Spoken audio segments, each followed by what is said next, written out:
시편 7편 들어가겠습니다. 시편 7편 오늘은 6절부터 보겠습니다. 시편 7편 6절부터 봉독하겠습니다. 오 주여, 주의 노하심으로 일어나소서. 내 원수들의 경노로 인하여 일어나소서. 나를 위하여 깨시어 주께서 명하신 심판이 임하게 하소서. 그리하면 백성들의 회중이 주를 에워싸리니 그러므로 그들을 위하여 높은 자리로 돌아오소서. 주께서 그 백성을 심판하시리니 오 주여, 나의 의를 따라 내 안에 있는 나의 성실함을 따라 나를 판단하소서. 오 악인의 악함을 끝내시고 의인을 세우소서. 이는 의로우신 하나님께서 마음과 속을 시험하심이니이다. 나의 방패는 마음이 정직한 자를 구원하시는 하나님께 있도다. 하나님께서는 의로운 자를 심판하시고 하나님께서는 악인에게 매일 분노하시는도다. 오늘 여기까지 보겠습니다. 참, 하나님의 그 악인에 대한 분노, 대표적으로 아시리아의 산헤립 왕, 또 파라오, 느부갓네살, 이러한 그 역사적인 참 이스라엘을 괴롭히는 자들, 그런 사람들에게 나타냈습니다. 그런데 결국 그 악인들의 분노는 하나님께서 일어나실 때 6절에 주여 일어나소서, 주의 노하심으로 일어나소서. 주님이 일어나는 것은 지금 예수 그리스도께서 모든 일을 다 마치시고 죄를 정결케 하는 일 마치시고 하나님의 보호자 우편에 앉아 계십니다. 그가 일어나시면 이 땅에 내려오셔서 그 악인들을 심판하신다. 물론 유대인들을 괴롭힌 악인들도 심판하고 또 그리스도인들을 핍박한 악인들도 심판하신다. 악인이라는 것은 고의적으로, 특별히 구약시대의 악인이라는 것은 고의적으로 죄를 짓는 사람들. 물론 신약시대는 모든 사람이 다 죄인이죠. 그러나 구약시대 악인 이럴 때는 아주 잔악 무도한 무리들을 가리켜서 특별히 하나님의 백성들을 괴롭히는 그것이 이일인 사람들, 이것을 가르치는 것입니다. 7절에 보면은 그 백성들의 회중이 주를 에워싼다 그랬습니다. 백성들의 회중이 주를 에워싼다. 호세아서 5장 15절부터 6장 3절까지 보면은 주께서 자기 있던 거처로 돌아가신 후에 이스라엘 민족들이 주를 다시 찾을 것이다. 그러면 이틀 후에 저들을 살리시고 셋째 날에 저들을 일으키신다. 2000년 동안 저들이 참 고통 속에서 이제 앞으로 환난 때에 주께로 다시 돌아오고 회개할 때에 이틀 후에 2000년이 지나면은 그들을 살리시고 다시 회복시키시고 셋째 날은 그 1000년 동안에 저들을 다시 일으켜서 옛날 아브라함에 약속한 그 약속대로 남은 자들을 통하여 저들을 제사장 민족이 되게 하겠다. 여기 유대인의 회중이란 말은 구약에서 150번 이상이 나옵니다. 유대인의 회중이 이제 주님이 오시게 되면은 주님을 에워쌀 것이다. 그러므로 그들을 위하여 높은 자리로 돌아오소서. 높은 자리는 무엇입니까? 바로 다윗의 자리죠. 유대인의 왕입니다. 그때 되면 그들이 예수 그리스도를 만왕의 왕 만주의 주로 영접을 할 것입니다. 그때 2000년 전에도 주님이 오셔서 천국이 가까웠다. 이제 왕이 왔다. 침례요한을 비롯해서 주님 자신도 그렇게 했지만 그들은 왕을 죽였고, 그렇게 했을 때 이방인 로마 군병들이 십자가 위에다가 유대인의 왕이라고 헬라어와 라틴어와 히브리어 세 언어, 모든 세계 민족이 다 볼 수 있는 세 가지 언어로 갖다 붙였을 때 그 유대인들이 그들에게 묻기를 자칭 유대인이라 쓰라. 그러니까 그들은 우리는 쓸 것을 썼다.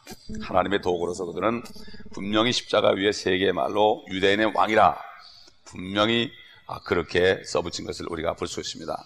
이 높은 자리로 돌아오라 하는 것은 다시 말해서 다시 왕께서 돌아오시면 우리가 영접하겠나이다. 바로 예수 그리스도의 재림을 얘기합니다. 그런데 많은 성경들이 이것을 바꿔놔 버렸습니다.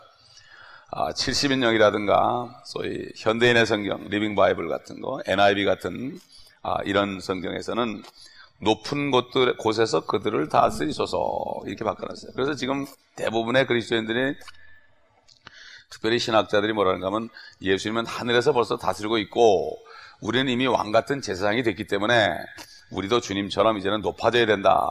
주님처럼 잘 살아야 된다. 주님처럼 권세를 누려야 된다. 면류관을 지금 받으려고 합니다.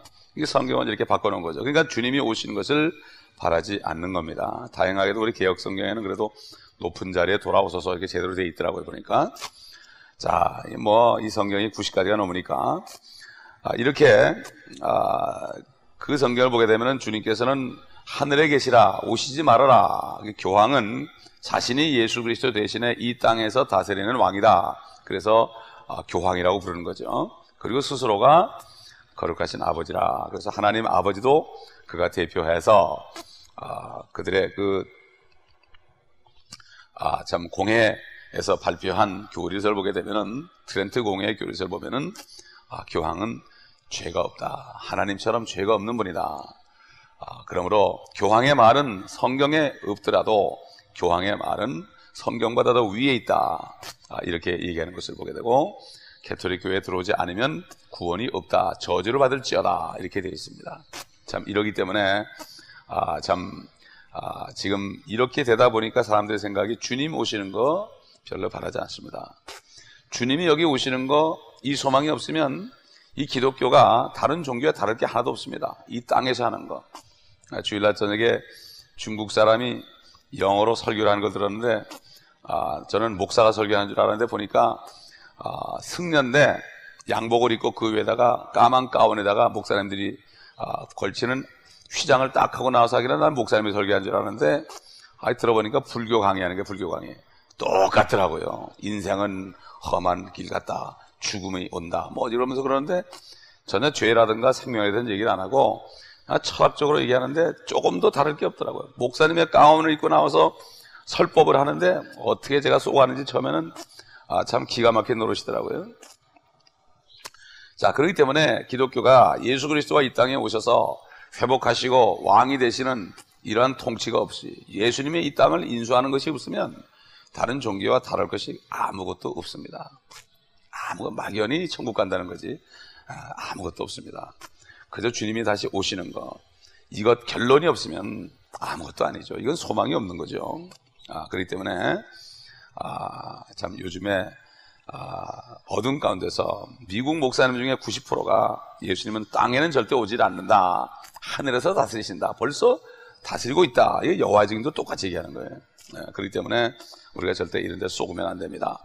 전부 성경을 알레고리 영적으로 풀어서 실질적인 하나님의 말씀을 바꿔버린 거고, 은유적으로 풀어가지고 이거는 이런 의미지 오신다는 게 아니다.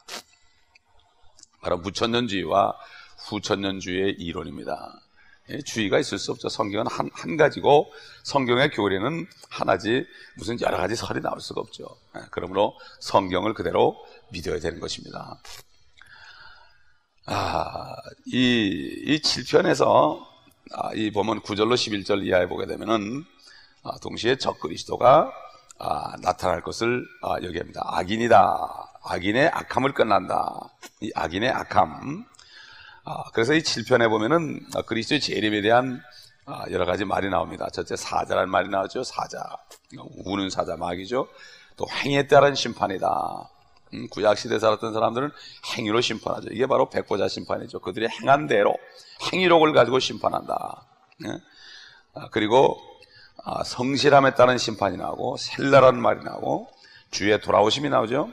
그 다음에 하나님이 일어나심이 나옵니다. 이 6가지의 말이 나오는데, 이것은 바로 예수 그리스도의 재림에 관한 말씀이죠. 9절에서 악인의 악함은 끝이 난다.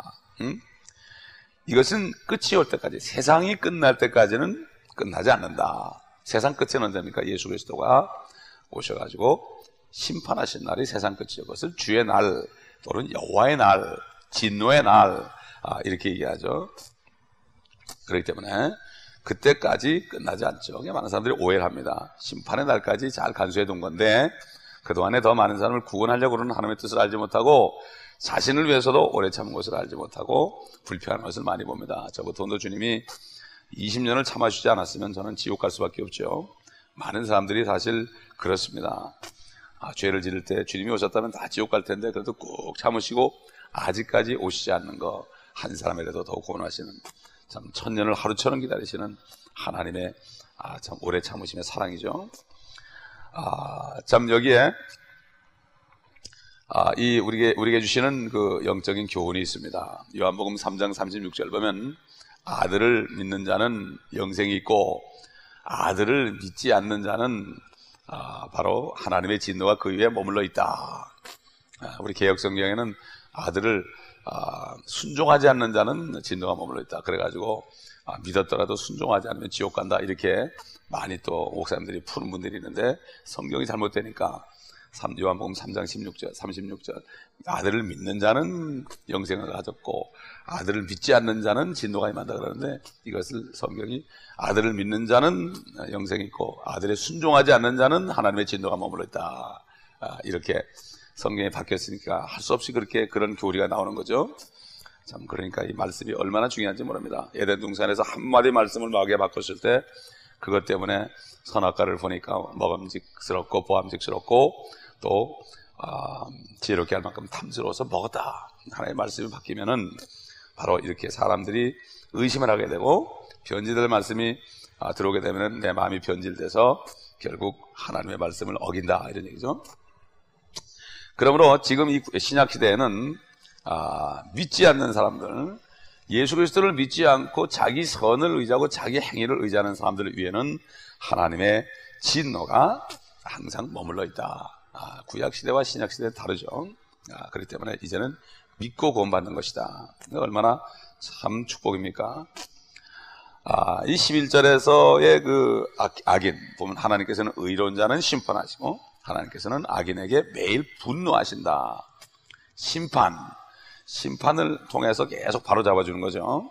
그러나 악인, 아예 하나님을 섬기지 않고 마귀 편에 든 사람들은 진노하신다. 이건 구약시대의 악인이죠. 참, 이 죄인이다. 신약시대 죄인은 누구나 다 죄인이죠. 그러나 구약시대 여기서 악인으로 나온 것은 아주 특별히 포악한 사람들을 가리켜서 여기 말씀합니다. 그리고 이 당시에 유대인들 가운데서도 악인들이 많이 있었습니다. 그렇기 때문에 물론 이방인들은 다 죄인이었죠. 그러나 유대인 가운데서 포악한 사람들을 악인이라고 여기에 말씀하고 있죠. 9절 보게 되면은 의로우신 하나님께서 마음과 속을 시험하신다 그랬습니다. 마음과 속을 시험하신다. 사실 가끔 사람들이 시험에 듭니다. 시험이 들어 찾아오면 내가 들게 되죠. 그렇게 되면은 시험이 들 때 우리 자신의 참 모습이 나타납니다. 무엇이 어려워지고 남이 나를 욕하고 괴롭히고 또는 참 생각지 못하는 고통이 생기고 남이 나를 참 이유 없이 괴롭히고 이렇게 할 때 시험에 듭니다. 섭섭하게 되고 이럴 때 시험에 드는데, 이 시험에 드는 것을 우리에게 허락하는 것은 우리의 참 모습을 드러내 보이게 한 것이죠. 하나님께서 때로는 우리를 시험하죠. 우리를 시험해서 테스트하죠. 그래가지고 우리 마음속에 있는 것들이 밖으로 드러 나오게 됩니다. 어떤 분이 하나님의 자녀가 고난받을 때라는 책을 쓴 걸 한번 읽어본 적이 있는데, 정말 아무리 착하고 참 거룩한 그리스도인이라도 하나님이 한번 흔들어 놓으면 뭐 자식이 죽는다든가 아내가 죽는다든가 또는 엄청난 고통을 받을 때, 그럴 때 되면은 막 그냥 마음이 뒤틀려 가지고 마치 호수 속에 더러운 구정물이 다 나오는 것처럼 다 토해낸다. 미꾸라지를 잡아서 소금물에 튀기면은 그냥 구정물 다 튀어나오는 것처럼 결국 이렇게 해서 우리를 깨끗하게 하신다. 고난을 받을 수밖에 없다 이거죠. 의인은 시험하신다. 의인은 심판하신다. 이렇게 해서 그러니까 마음과 속을 시험하신다. 그래서 다 토해내서 주님 오실 때 깨끗하게 해야 된다. 그래서 데살로니가전서 5장 23절에 주께서 다시 오실 때 강림하실 때에 너의 온 영과 혼과 몸이 책망할 것이 없이 보존되기를 힘쓰라. 이렇게 말씀하시는 믿을만 하시니 주께서 그렇게 하시리라. 하나님께서 이미 구원받은 사람은 주님 만날 때 깨끗하게 하기 위해서 계속해서 시험을 하시고 흔들어서 속에 있는 더러운 것을 다 고백하게 해서 피로 씻어주시고 깨끗하게 해서 결국은 주님을 만나게 하기 위해서 주께서 이렇게 하신다. 그러니까 내가 싫어도 일단 구원받은 사람은 참 어린아이가 아버지 손에 억지로 샤워장에 들어가서 막 목욕하는 것처럼 때를 베끼는 것처럼 안 되면 막 엉덩이를 때린 것처럼 그렇게 해서 결국은 주님 오실 때 주님의 형상으로 변화되도록 하나님이 강권하신다, 이런 얘기죠. 그래서 사도 바울도 그리스도의 형상이 너에게 이루기까지 내가 다시 한번 산고를 치른다, 이렇게 얘기했습니다. 그렇기 때문에 우리가 거듭나는 것도 어려웠지만은 주님의 형상이 내 안에 다시 이루어지는 거, 다시 출산의 고통이 다시 한번 거쳐야 된다. 많은 그리스도인들이, 거듭난 사람들은 누구나 예외 없이 다 이런 과정을 거친 것을 보는 것을 볼 수 있습니다. 그러나 하나님께서 우리를 붙들고 계시기 때문에, 절대로 우리는 쓰러지지 않습니다. 분명히 우리를 붙들고 계십니다. 꼭 붙잡고 우리를 징계하고 꼭 붙잡고 우리를 시험하시지 절대로 우리를 놓고 우리를 떠나게 하지 않습니다. 그래서 결국 10절에 보면 나의 방패는 그랬죠. 마음이 정직한 자를 구원하시는 하나님께 있도다. 구약시대 마음이 정직한 자를 구원하죠. 지금은 믿는 자를 구원하죠. 그래, 방패. 그래서 사도 바울은 참 우리는 주 안에서와 그의 힘의 능력 안에서 강건하라. 주 안에서 강건하라 그랬습니다. 주님을 믿는 믿음 안에서 강건하라. 에베소 6장 10절이죠. 그래서 결국 이 마음이 정직한 자를 구원하시는 이는 구약적인 경륜에서 말씀이고, 사도 바울은 참 정직한 사람이 없다고 그랬습니다. 다 죄인이다, 이렇게 자기 자신을 통해서 먼저 간증했고 또 그렇게 증거한 것을 볼 수가 있습니다. 그러니까 예수 그리스도께서 십자가에 피 흘리신 이후에 태어나서 그 피를 믿음으로 구원받은 사람들은 얼마나 큰 축복인지 모르죠. 그렇기 때문에 이 축복을 전하지 않으면 이게 악한 자가 되는 거죠. 그래서 바로 주의 만찬에 참여할 때마다 주께서 돌아오실 때까지 그리스도의 죽으심을 선포하라. 그분이 죽지 않았으면 우리 죄가 죽지 않았다. 그게 보통 얘기 아니죠. 사도 바울이 주께서 죽고 부활하지 않으면 우리는 세상 사람 중에서 가장 비참한 자다. 우리가 바라는 것이 이생뿐이라면 우리는 정말 비참한 자라고 한 것을 볼 수 있습니다. 이것이 바로 은혜 시대에 사는 우리의 축복입니다. 기도하겠습니다. 아버지 하나님,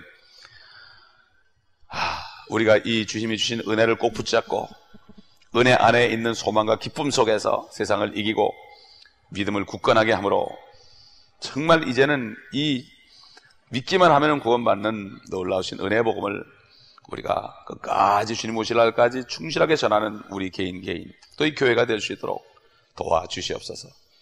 우리 성도들 마음속에 말씀을 통하여 다시 한번 비춰주시고 받은 은혜를 깨닫는 은혜가 충만케 하여 주옵소서. 그리고 은혜를 따라 주님 앞에 행하며 빚진 자의 심정으로 빚을 갚기 위하여 항상 아버지여 한 영혼이라도 주님 앞으로 인도하는 그러한 심령이 되게 하여 주옵소서. 주 예수 그리스도의 이름으로 감사하며